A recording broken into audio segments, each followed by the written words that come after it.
Hello friends, मेरा आज का न्यू टॉपिक है अलंकार। तो चलिए मैं अलंकार को स्टार्ट करती हूँ कि क्या है इसके परिभाषा और भेद कितने हैं। तो देखिए, अलंकार का परिभाषा होता है, अलंकार का शाब्दिक अर्थ होता है आभूषण। जिस प्रकार स्त्री की शोभा आभूषण से होती है, उसी प्रकार काव्य की शोभा अलंकार से होती है। नेक्स्ट है, संक्षेप में हम कह सकते हैं कि काव्य शरीर अर्थात भाषा को शब्दार्थ से सुंदर, चमत्कारपूर्ण एवं मनोरंजक ढंग को अलंकार कहा जाता है। जैसे में हो गया भूषण बीना न सोहाई, कविता वनिता मित्र। हमारा ये हो गया है अलंकार का भेद। अलंकार के कितने भेद होते हैं? तो अलंकार को व्याकरण के आधार पर या गुण के आधार पर 3 भागों में बांटा गया है। चलिए इसका नाम देते हैं। फर्स्ट है शब्द अलंकार, और दूसरा है अर्थ अलंकार, और तीसरा है उभय अलंकार। तो हम फर्स्ट वाला को डील करेंगे कि क्या क्या है इसमें। तो शब्द अलंकार में हो गया, इसका डिफिनेशन है, जिस अलंकार में शब्दों को प्रयोग करने से चमत्कार हो जाता है और उन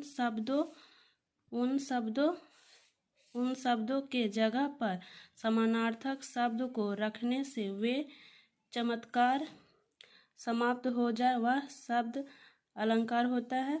जैसे में वह बांसुरी की धुन कनी पैर कुल कीनी ह्यो ताजी व्यंता है। नेक्स्ट हो गया शब्द अलंकार के भेद कितने होते हैं? तो शब्द अलंकार के 6 भेद होते हैं। तो चलिए दिखाते हैं। तो इनके 5 भेद होते हैं। फर्स्ट है अनुप्रास अलंकार, सेकंड है यम अलंकार, यमक अलंकार, तीसरा है अनुरिक्त अलंकार, चौथा है विपस अलंकार, और 5वां हो गया बकरो वक्त अलंकार, और 6ठा हो गया सलेस अलंकार। तो हम पहले वाले को देखेंगे, अनुप्रास अलंकार। तो इसका डिफिनेशन हो गया, अनुप्रास शब्द 2 शब्दों से मिलकर बना है, अनु प्लस प्रास। यह पर अनु का अर्थ होता है बार बार आना, और प्रास का अर्थ होता है वर्ण। नेक्स्ट हो गया अनुप्रास के भेद कितने होते हैं? तो अनुप्रास के भेद 5 होते हैं। कौन कौन देख लीजिए। छेका अनुप्रास अलंकार, वृत्ता अनुप्रास अलंकार, लटा अनुप्रास अलंकार, और अन्यता अनुप्रास अलंकार, त्रिया अनुप्रास अलंकार। तो हम पहला को देखेंगे, छेका अनुप्रास अलंकार को। तो इसका डिफिनेशन हो गया, जहाँ पर स्वरूप और क्रम उनके व्यंजनों की आवृत्ति एक बार हो, वह छेका अनुप्रास अलंकार कहते हैं। जैसे में हो गया झीरी झीरी रहीस रहीस हंसी हंसी उठे, सौ से भरी आंसू भरी कहाँ दर्द दर्द। आगे बताने से पहले मैं आप लोगों को बता दूं कि मैंने अपने बारे में इंट्रोडक्शन नहीं दिया था, तो मैं दे देती हूँ। मेरा नाम श्वेता रोय। मेरा आज का नेक्स्ट वीडियो था अलंकार के बारे में। मैं ऐसे हिंदी ग्रामर के और पीछे भी वीडियो डाल चुकी हूँ और आगे भी अपलोड करूँगी। और अगर PDF इसका चाहिए तो टेलीग्राम के थ्रू ले सकते हैं। नीचे में डिस्क्रिप्शन में लिंक दिया हुआ है, तो आप जाके उसे परचेज़ करते हैं। कोई पैसा नहीं लगेगा, फ्री ऑफ कॉस्ट है। तो चलिए आगे चलते हैं। वृत्या अनुप्रास अलंकार, जब एक व्यंजन की आवृत्ति उसके बार हो या वृत्या अनुप्रास अलंकार कहते हैं। जैसे में चमार सी, चंदन सी, चांद सी, चांदनी, चमेली, चारू, चांद, सुधर। नेक्स्ट हो गया अगला लट्टा अनुप्रास अलंकार, जहाँ जहाँ शब्द और वाक्यों की आवृत्ति हो तथा प्रत्येक जगह पर अर्थ भी वहीं पर अन्वय करने पर मितता आ जाए तो वह लट्टा अनुप्रास अलंकार कहा जाता है। जैसे में हो गया, इसका एग्जाम्पल है तेग बहादुर हैं वे ही थे गुरु, पदवी के पात्र समर्थ। नेक्स्ट हो गया तेग बहादुर हैं वे ही थे गुरु, पदवी थी जिनकी अर्थ। हमारा अगला है अंतः अनुप्रास अलंकार। तो इसका डिफिनेशन हो जाएगा जहाँ अंतः में तुक मिलती है, जहाँ अंतः में तुक मिलती हो वहाँ पर अंतः अनुप्रस्थ अलंकार होते हैं। इसका एग्जाम्पल हो गया लगा दी किसने आकर आग, लगा दी किसने आकर आग, कहा था तू संशय के नाग। आगे है अगला है तृतीय अनुप्रास अलंकार, जहाँ पर कानों को मधुर लगने वाले वर्ण की आवृत्ति हो उसे तृतीय अनुप्रास अलंकार कहा जाता है। जैसे में दिनांत था, थे दिनांत, डूबते, सुधेनु, आते, गृह, गवाला, बाल थे। अगला हो गया यमक अलंकार। यमक शब्द का अर्थ होता है दो जब एक ही शब्द ज़्यादा बार प्रयोग हो पर हर बार अर्थ अलग अलग हो वह यमक अलंकार होते हैं। तो इसका एग्जाम्पल चलिए देखते हैं। इसका एग्जाम्पल है कनक कनक ते सोगनी, मदकता अधिकाय, व खाए बौराए न व पाए बौराए। इसका अर्थ होता है कनक कनक तो सोगनी, मदकता अधिकाय।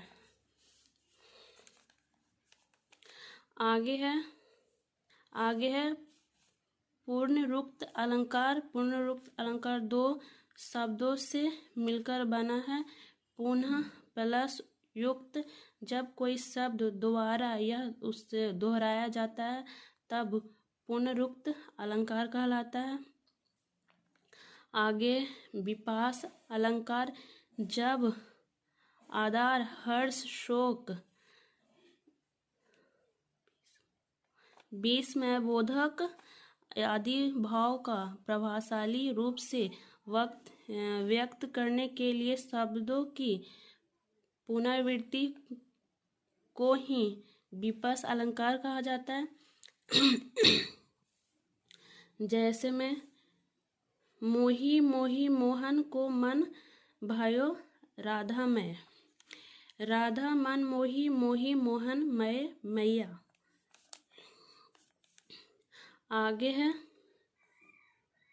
वाक्रोक्त अलंकार, जहाँ पर वक्ता के द्वारा बोले गए शब्दों का श्रोता अलग अर्थ, श्रोता का मतलब होता है सुनने वाला, अलग अर्थ निकाले उसे वाक्रोक्त अलंकार कहा जाता है। जैसे में वाक्रोक्त अलंकार के भेद दो होते हैं, कक्कू वक्र अलंकार और श्लेष अलंकार। इसको चलिए डील करते हैं।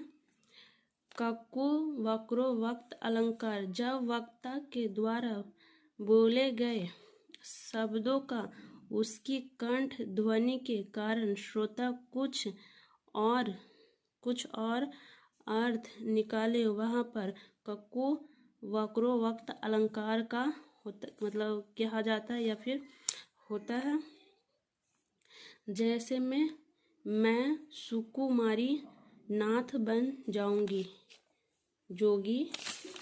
और आगे है श्लेष वक्रोक्त अलंकार, जहाँ पर श्लेष की वजह से वक्ता के द्वारा बोले गए शब्दों का अलग अर्थ निकाला जाए, वहाँ पर श्लेष वक्रोक्ता अलंकार कहा जाता है। जैसे में हो गया इसका एग्जाम्पल, को तुम हो ईत आए कहाँ घनश्याम, हो तो किंतु वर्षों।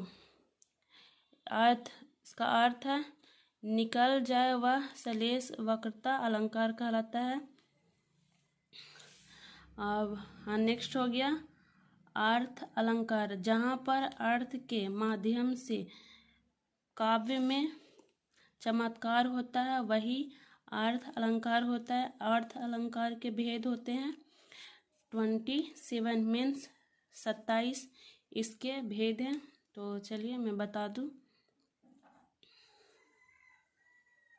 पहला हो गया उपमा अलंकार, रूपक अलंकार, उत्प्रेक्षा अलंकार, दृष्टांत अलंकार। और नेक्स्ट हो गया संदेह अलंकार। नेक्स्ट है अतिशयोक्ति अलंकार। नेक्स्ट हो गया उपमयोपमा अलंकार। नेक्स्ट हो गया 8वां प्रतीप अलंकार। नेक्स्ट 9वां अनन्वय अलंकार। नेक्स्ट 10वां हो गया भ्रमंती मन अलंकार। 11वां नेक्स्ट है दीपक अलंकार। और हमारा नेक्स्ट आ गया 12वां अपहहित अलंकार। और नेक्स्ट है वयोति रेख अलंकार।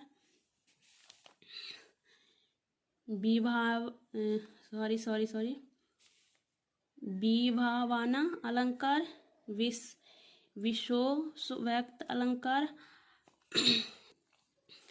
अर्थन्यात रूपयास अलंकार, विरोधाभासा अलंकार, असंगति अलंकार, मानवीकरण अलंकार। और हमारा 20वां हो गया अनियुक्त अलंकार। हमारा नेक्स्ट हो गया काव्य लिंग अलंकार। नेक्स्ट है स्वाभाविक अलंकार। और 23 करणमाला अलंकार, पर्यायी अलंकार। 25वां हो गया अशुभोक्त अलंकार। हमारा 26 हो गया समसोव्यक्त अलंकार। हमारा 27वां हो गया उल्लेख। आगे देखिए नेक्स्ट हो गया उभय अलंकार, वह रूप जिसमें शब्द अलंकार तथा अर्थ अलंकार दोनों अलंकारों का योग होता हो तो वह उभय अलंकार कहलाता है। जैसे में उभय अलंकार के भेद कितने होते हैं, तो 2 होते हैं। संश्लिष्ट उभय अलंकार होते हैं और इसका होता है संकर उभय अलंकार। तो इसका डेफिनेशन हो गया संश्लिष्ट उभय अलंकार का, जिस प्रकार तिल और तांडुल चावल मिलकर भी पृथक का मतलब होता है जो उसको चून के निकालते हैं। जैसे चावल में कुछ मिला हुआ रहता है और उसको पृथक बोला जाता है, दिखाई देता है। उसी प्रकार संश्लिष्ट उभय अलंकार में कई अलंकार मिले रहते हैं, लेकिन उनकी पहचान करने में उसकी किसी प्रकार की कोई कठिनाइयाँ नहीं होती है। इसमें इतना ही कहा गया है कि जिस तरह से कुछ भीड़ में किसी को खोजना रहता है तो खोजने में कठिनाइयाँ नहीं होती है, बट भीड़ में रहते हैं तो आराम से मिल जाते हैं तुरंत। नेक्स्ट हो गया संकर उभय अलंकार, नीर झीर नया से परस्पर मिश्रित अलंकार संकर उभय कहलाते हैं। तो आई होप कि आप लोग को मेरा वीडियो पसंद आया होगा। अगर पसंद आया हो तो प्लीज़ वीडियो को लाइक शेयर सब्सक्राइब ज़रूर करिएगा। और मैंने पहले भी बता चुकी हूँ कि अगर इसका PDF चाहिए तो नीचे में डिस्क्रिप्शन में लिंक दिया हुआ है, आप उससे परचेज़ कर सकते हैं। तो थैंक यू मेरा वीडियो को वॉच करने के लिए। सो बाय गाइस, थैंक यू।